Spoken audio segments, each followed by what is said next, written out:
into by those literally and figuratively making the most noise. It is also about accountability of government, to whom elected officials and public servants are beholden. When I say unnecessary, loud, and excessive noise from motor vehicles, I am referring to the roar and rumble coming from motorcycles with illegally switched out or otherwise modified exhausts.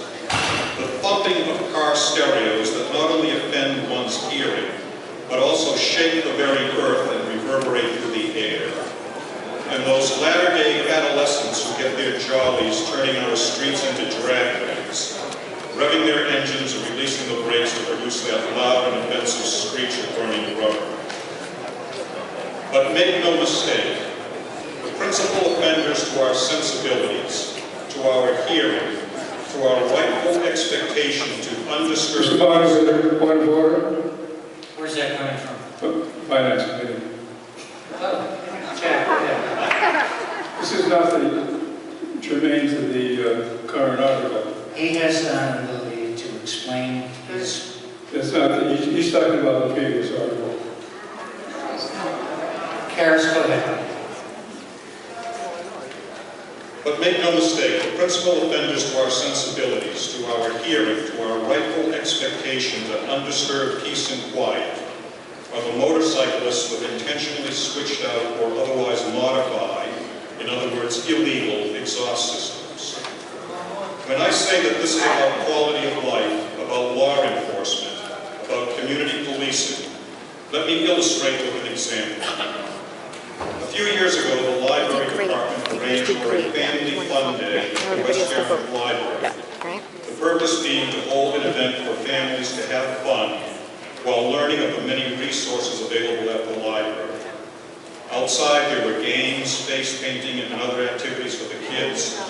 Folks were out there on the lawn listening to a singer and musicians playing.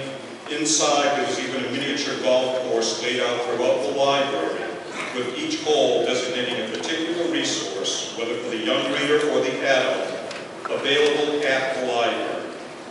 People of all ages were having a good time. The weather was made to order. It was the definition of a successful community event. That's why they were out on motorcycles. I was by the front door of the library, about 100 to 150 yards up from Route 28, talking with someone at a normal conversational level, when all of a sudden a roaring blast of noise and rumble from a motorcycle completely obliterated not only that conversation, but everything else that was taking place. People were startled and caught up short. I still have the image of a small boy clutching his father's leg out of fright. Excuse me, point of order, please. The article on the warrant is speaking to the matter of citations being recorded by the police department. He's not speaking to citations, he's speaking to noise, which was the previous article. I cannot even figure out what it's Oh, okay. In his area. I hear what you're saying. I'm giving him some latitude. Go ahead.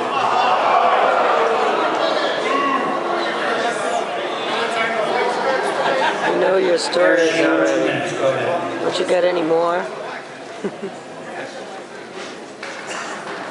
It's the same story we heard the last time. Karis? I'm thinking this one. Okay.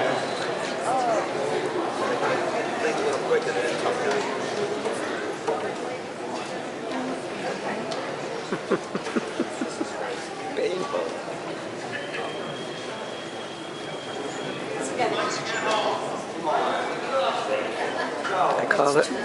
I call the question. Can I do Sorry for that? the error, Mr. Moderator. I conclude my remarks.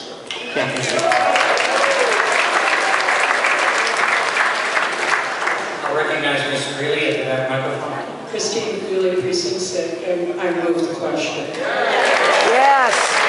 Good girl. Okay. That cuts off debate. All those in favor of moving the question and need 2/3 vote, raise your hand and say aye. Aye. All those opposed, raise your hand and say nay. Okay.